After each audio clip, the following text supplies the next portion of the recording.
Escuta bem o que vou te dizer agora, porque talvez ninguém nunca te disse com tanta clareza. Nem toda dor que você sente é castigo. Algumas são o sinal de que o céu está te preparando para algo muito maior do que você pode imaginar. Vodka está sofrendo, sim, mas e se esse sofrimento for a forja onde Deus está moldando o seu caráter? E se essa provação for exatamente a resposta da oração que você fez, pedindo para ser usado por Ele? Tem gente que abandona a fé no momento em que Deus está mais perto. Tem pessoas que confundem prova com rejeição, quando na verdade é promoção. E é por isso que eu te digo, abra os olhos espirituais. Porque talvez o que você chama de caos é só o começo da obra mais poderosa de Deus na sua vida. Hoje, eu vim te mostrar, com base na palavra, 5 provações que revelam que Deus está te preparando para algo grande. E se você está passando por elas, não tenha medo, tenha fé. Porque o céu já começou a trabalhar em você. Se esta palavra está tocando o seu coração, deixe seu like, se inscreva no canal e compartilhe com alguém que precisa ouvir esta mensagem. Afinal, a palavra de Deus só tem valor quando é multiplicada. A primeira provação que revela o plano de Deus é quando tudo começa a ser sacudido. Quando Deus tem algo grande preparado, Ele nunca começa com palmas ou celebrações. Alchemy, sacudindo o chão onde estamos firmados, porque o que Ele vai construir não pode ter como base o que construímos por nós mesmos. Quando tudo começa a ser abalado, relacionamentos, finanças, estruturas emocionais, estabilidade profissional, é porque o Senhor já decidiu que você não pode mais permanecer onde está. E Ele não está pedindo a sua permissão. Ele está despertando você para um novo tempo. Não se trata de punição, se trata de transição. É nesse momento que o coração começa a se perguntar: o que está acontecendo comigo? E a resposta é simples: Deus está quebrando a estrutura antiga para edificar a promessa dele sobre você. Toda promessa que vem de Deus exige um romper com a zona de conforto. Veja o que Ele fez com Abraão. Em Gênesis 12, Deus o chama dizendo: sai da tua terra, da tua parentela e da casa de teu pai, para a terra que eu te mostrarei. Repare que Deus não lhe dá um mapa, apenas uma direção. Sair, isso exige fé, obediência e renúncia. Essa é a marca da primeira provação. Você sente que está perdendo o controle? Tá mesmo. Mas é aí que Deus assume o governo. Muitas vezes Deus vai permitir que as portas que você mais confiava se fechem. Não porque Ele quer te humilhar, mas porque Ele quer livrar você do engano de achar que dependia delas. Há momentos em que o Senhor desestrutura nossa agenda para estabelecer o seu plano. Ele interrompe rotinas, desfaz alianças, reorganiza caminhos. E tudo isso pode parecer caos para o homem natural, mas é ajuste divino para quem anda no Espírito. Quantos hoje estão desesperados porque perderam o emprego? O casamento acabou, os amigos se afastaram, a casa se tornou um ambiente, mas não conseguem discernir que Deus está gritando no meio da tempestade. Tenho algo maior. A dor é real, o susto é legítimo, mas a promessa também é, e Deus nunca nos sacode sem propósito. Elder Pai, um pai que disciplina, sim, mas que também guia com amor. E se Ele está mexendo nas suas bases, é porque a construção que vem depois será maior do que você imagina. E sabe qual é o maior risco dessa primeira provação? A resistência. Quando Deus começa a sacudir tudo, o maior erro que você pode cometer é tentar segurar o que está caindo. É lutar para manter vivo o que Deus já sentenciou como morto. É se apegar ao que já não tem unção. Tem gente orando para Deus restaurar aquilo que Ele já decidiu remover. Tem pessoas jejuando para manter alianças que Deus já expôs como tóxicas. E nesse caso, a oração vira resistência. O clamor se torna oposição à vontade divina. Cuidado para não se tornar inimigo da mudança que Deus está promovendo. O Espírito Santo está dizendo: deixa ruir, deixa ir, deixa quebrar, porque a dor da perda temporária é menor do que o prejuízo de permanecer fora do centro da vontade de Deus. A zona de conforto é muitas vezes uma prisão com almofadas. Você acha que está bem, mas a estabilidade que não vem de Deus não é segurança, é distração. É por isso que Ele derruba, para você voltar a andar, a crer, a buscar, a depender. É o abalo que te faz sair da inércia e te posiciona para viver algo que jamais aconteceria se tudo continuasse bem. E aqui está o ponto mais sério. Quando você ignora os primeiros sinais da movimentação de Deus, o abalo aumenta. Ele começa com toques sutis, desconforto, perda de paz, sensação de estagnação. Save o canal. Responde. Ele aumenta a intensidade. Algumas pessoas só mudam quando perdem tudo. Não porque Deus quer destruir, mas porque é preciso descer até o chão para reconhecer que o alicerce precisa ser novo. E nesse momento, a fé é testada de forma radical, porque Deus não mostra o fim. Ele só diz, confia. Assim como fez com Abraão, ele não revela a terra, apenas diz, sai. E quem não aprende a obedecer sem ver, nunca experimenta o milagre de andar sobre águas. Essa é a escola do invisível. É o caminho da fé bruta, sem atalhos, sem garantias humanas. É nesse lugar que os gigantes são formados, não nos palcos, mas nos bastidores da dor silenciosa. Deus está forjando você no segredo. Talvez você esteja passando por esse primeiro nível de provação agora mesmo, e tudo dentro de você quer voltar para o que era seguro. Mas Deus está dizendo, você não pode voltar. Eu não estou mais lá. O Egito tinha pão, mas não tinha promessa. O deserto tem sede, mas tem direção. E só quem aceita andar pelo deserto com Deus chega à terra prometida. Não permita que o medo da perda te impeça de receber o que é eterno. Você precisa confiar, mesmo sem entender. E lembre-se, o primeiro passo da fé nem sempre leva a uma resposta imediata, mas sempre te tira do lugar errado. Deus não vai te explicar tudo, mas Ele vai te conduzir. E esse é o maior milagre. Saber que mesmo quando tudo está sendo sacudido, você não está sendo destruído, você está sendo despertado. A segunda provação que revela o plano de Deus é o silêncio dele. Não é a sua ausência, é a sua preparação. Há um momento na jornada espiritual em que tudo parece calmo demais, mas não de forma reconfortante, e sim angustiante. Após o abalo que arranca nossas bases, muitas vezes não vem uma resposta imediata. Não há sinais, não há confirmações, não há vozes celestiais ecoando no coração. Há apenas o silêncio, um silêncio que grita na alma. E é aí que muitos desistem, achando que Deus os abandonou. Mas essa é uma das provas mais decisivas da vida cristã. Porque o silêncio de Deus não é o fim da presença, é o começo. Da maturidade, Deus não fala o tempo todo. Nem sempre Ele responde quando queremos. Porque não se trata de nos agradar, mas de nos formar. No silêncio, a alma que antes buscava a emoção agora é levada à rendição. E se você está enfrentando esse momento onde suas orações parecem não passar do teto, onde o céu parece fechado e a presença de Deus parece distante, eu te digo, Ele está mais perto do que nunca, porque o oleiro só para de falar quando começa a moldar. E é na quietude que Ele trabalha a essência. A história de José nos ensina isso de forma dolorosa e gloriosa. Em Gênesis 40, encontramos José, injustamente preso, esquecido no cárcere longe do casa, longe de seus sonhos, longe de tudo o que um dia acreditou que viveria. Foi traído por seus irmãos, vendido como escravo, caluniado pela esposa de Potifar e agora abandonado na prisão. Nenhuma palavra do céu, nenhuma explicação, apenas o escuro da espera. Mas ali, no meio daquele silêncio absoluto, Deus estava forjando um líder que governaria o Egito. José não precisava de mais revelações. Ele já havia sonhado. Agora precisava de consistência, de firmeza, de resistência. Precisava de um coração que perseverasse mesmo quando os céus estivessem em silêncio. Deus sabia onde ele estava. Deus vai a tudo, mas não interveio de imediato. Por quê? Porque Deus não apressa a formação de um instrumento que Ele pretende usar com poder. Há dores que não serão removidas. Há orações que não serão respondidas tão cedo. E há dias que passarão sem qualquer alívio, não por falta de amor, mas por excesso de propósito. A grande tragédia de muitos cristãos é confundir o silêncio de Deus com rejeição.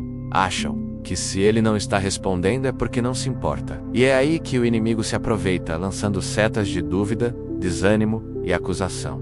Ele diz, Deus te abandonou. Mas o Espírito diz, Deus está te forjando. E quem não aprende a reconhecer a diferença entre ausência e lapidação, nunca chega à maturidade espiritual, porque Deus não está em silêncio porque se esqueceu de você. Ele está em silêncio porque está ensinando você a caminhar por fé e não por sentimentos. É nesse tempo que os verdadeiros fundamentos da fé são testados. Quando os milagres não acontecem, quando a cura não vem, quando a promessa parece distante, é ali que a pergunta que mais importa ecoa dentro da alma. Você ainda crê mesmo sem ver? Porque é a fé que só se manifesta quando tudo está dando certo. Não é fé, é conveniência. Mas a fé que permanece mesmo diante do silêncio é uma fé madura, provada e aprovada pelo céu. E há algo sagrado nesse silêncio. Nele, Deus nos ensina a depender menos das circunstâncias e mais da sua palavra. Ele nos convida a recordar o que Ele já disse. mesmo quando não está dizendo nada agora. A fidelidade dele no passado precisa ser a nossa âncora no presente. José não teve mais sonhos enquanto esteve no cárcere, mas ele permaneceu fiel ao Deus que um dia falou com ele. Porque quem realmente confia em Deus não o abandona só porque ele não está falando no momento. E o que acontece com quem persevera no silêncio? É promovido quando ninguém espera. Foi exatamente assim com José. Quando o copeiro finalmente se lembrou dele, após anos de esquecimento, Deus o tirou da prisão e o colocou diante de Faraó em questão de horas. Aqueles que suportam o silêncio experimentam rompimentos que os outros não compreendem. Mas há um detalhe importante. O José que saiu da prisão não era o mesmo que entrou. Algo havia sido gerado dentro dele no escuro. Discernimento, domínio próprio, mansidão, fé inabalável. Deus só pode confiar grandes responsabilidades àqueles que aprenderam a permanecer quando tudo parecia perdido. Porque se você não suporta o silêncio, você não suportará o trono. Se você não consegue ser fiel no cárcere, como será fiel no palácio? O tempo do silêncio é o tempo do segredo. Deus está trabalhando na fundação que ninguém vê. Ele está preparando você para um nível onde a aparência não sustenta. É sua essência, a terceira provação que revela o plano de Deus, é quando as pessoas te traem. Deus está filtrando o propósito. Há um tipo de dor que não machuca só o corpo, mas atravessa a alma. É a dor da traição. Quando alguém em quem você confiava vira as costas. Quando aquele a quem você estendeu a mão é o mesmo que, escondido, crava a faca da ingratidão. E é justamente aqui que muitos naufragam espiritualmente, porque esperavam justiça de quem nunca foi justo e fidelidade de quem não conhece a lealdade. Mas preste atenção, a traição também é uma prova e Deus a usa para filtrar o seu propósito. Nem todos que começaram com você vão terminar ao seu lado. Nem todo companheiro de caminhada é um companheiro de destino. E quando Deus permite que você veja o coração real das pessoas, não é para te destruir, é para te libertar. É duro dizer isso, mas tem gente que só continua viva na sua história, porque você ainda não aceitou que ela já foi removida da sua promessa. E Deus, na sua misericórdia, permite a traição para arrancar o véu. Ele não expõe pessoas para te ferir, mas para te proteger. A palavra de Deus não esconde essa realidade. Jesus foi traído por um dos seus. Judas não era um estranho, nem um opositor público. Era discípulo, andava junto, dormia com ele, ouviu todas as palavras, viu todos os milagres, mas seu coração estava em outro lugar. E ainda assim, Jesus não o rejeitou antes da hora, porque até a traição faz parte do plano. Judas precisava fazer o que fez para que as escrituras se cumprissem. Da mesma forma, há pessoas que só estão perto de você para cumprir um papel e depois sair. E quanto antes você discernir isso, menos dor você vai carregar, mas é preciso entender algo ainda mais profundo. A traição revela em você o que o elogio nunca poderia revelar. É quando somos feridos que descobrimos a força da nossa fé. É quando somos rejeitados que entendemos que nossa identidade não pode estar Deus permite que você seja traído para te mostrar que o seu valor não vem da aceitação das pessoas, mas da aprovação dele. Alguns estão hoje sangrando por amizades desfeitas, por familiares que se voltaram contra eles, por parceiros que prometeram fidelidade e depois os abandonaram. E muitos desses corações ainda estão amargurados, não por falta de perdão, mas por não conseguirem aceitar o fato de que Deus permitiu. E aqui está a verdade. A permissão da traição não significa a ausência do amor de Deus, significa a limpeza do caminho para algo maior. Lembre-se de José novamente. Antes de ser governador do Egito, ele foi traído pelos próprios irmãos. Foi vendido como escravo, sem piedade, sem misericórdia. A inveja dos seus próprios familiares o jogou no poço. Mas foi essa mesma traição que o levou ao Egito, que o colocou na rota da promessa, que o preparou para o trono. A traição dos irmãos foi a ponte para o cumprimento do sonho que Deus havia dado a ele. E se José tivesse se agarrado ao rancor, jamais teria chegado ao palácio. O erro de muitos cristãos é tentar segurar quem Deus já revelou que não. Faz parte do plano. Existem conexões que são para um tempo, e não para a vida toda. Existem alianças que foram válidas em uma estação, mas que agora se tornaram um impedimento. E Deus, na sua graça, envia a separação, mesmo que doa, porque Ele conhece o coração e sabe o que você ainda não sabe. O que parece perda é, na verdade, livramento. Mas atenção, o risco aqui é o endurecimento do coração. Quando somos traídos, a carne quer se fechar, a alma quer construir muros. Queremos nos proteger, nos isolamos, e esse isolamento pode nos roubar a sensibilidade espiritual. Deus não quer que a traição te transforme em alguém frio, mas em alguém mais dependente dele. A ferida precisa ser entregue ao Senhor, não alimentada no silêncio. Se você não se cura, se contamina. E se contamina outros. A quarta provação que revela o plano de Deus é quando Ele te coloca em lugares onde você não tem controle. Há momentos em que o Senhor nos posiciona em situações onde nossa capacidade humana não é suficiente, onde nossos talentos, nossa experiência, nossa sabedoria não conseguem resolver. É nesses lugares que descobrimos que Deus não nos chamou para sermos autossuficientes, mas para sermos dependentes dele. A falta de controle não é uma falha no plano divino, é uma característica dele. Deus nos coloca propositalmente em situações que nos forçam a confiar completamente nele. Moisés experimentou isso diante do Mar Vermelho.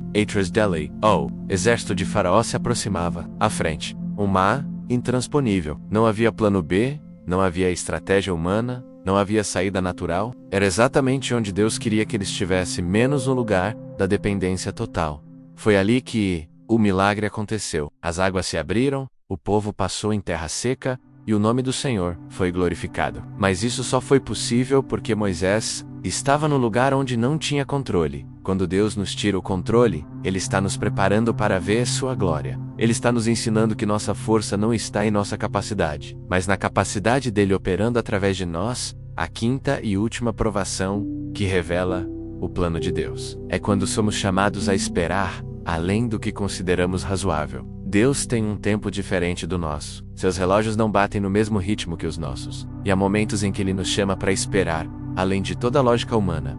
Abraão esperou 25 anos pela promessa de um filho. Sara já havia passado da idade de conceber, mas Deus ainda não havia terminado de preparar o coração deles para receber a promessa. A espera não era castigo, era preparação.